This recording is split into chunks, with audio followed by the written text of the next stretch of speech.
মধ্যপ্রাচ্যে আকাশ আর স্থলের যুদ্ধবিরতি চললেও লড়াই এবার আছড়ে পড়ল গভীর নীল সমুদ্রে। কৌশলগত জলসীমায় ইরান এবং যুক্তরাষ্ট্রের মধ্যে শুরু হয়েছে এক বিপজ্জনক খেলা।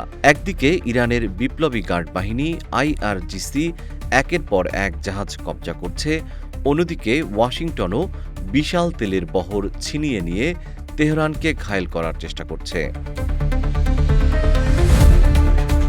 গত ১৯ এপ্রিল যুক্তরাষ্ট্র ইরানি মালবাহী জাহাজ তুস্কা জব্দ করে, যার পাল্টা জবাবে ২২ এপ্রিল ওমান সাগরের বুকে অ্যাপামিনন্ডাস এবং এমএমসি ফ্রান্সেসকা নামের বিশাল দুটি জাহাজে হঠাৎ করেই ইরানের বিশেষ বাহিনী হানা দেয়।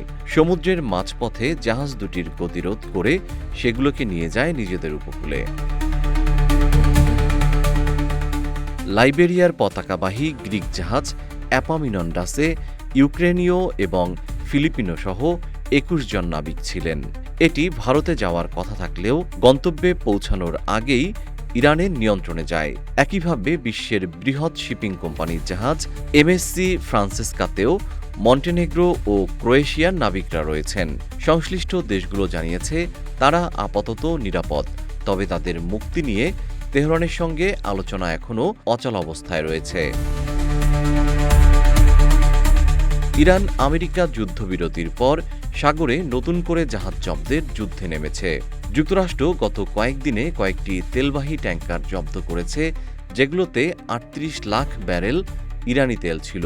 মার্কিন ট্রেজারি সেক্রেটারি স্কট বেসেন্ট রীতিমতো হুঙ্কার দিয়ে বলেছেন, যেসব দেশ বা কোম্পানি ইরান থেকে তেল কিনবে তাদের বিরুদ্ধে যুক্তরাষ্ট্র কঠোর নিষেধাজ্ঞা আরোপ করবে।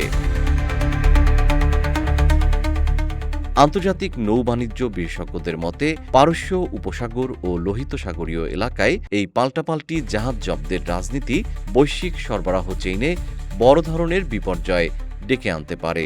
এই উত্তেজনার ফলে বাণিজ্যিক জাহাজগুলোর বীমা প্রিমিয়াম কয়েক গুণ বেড়ে যেতে পারে।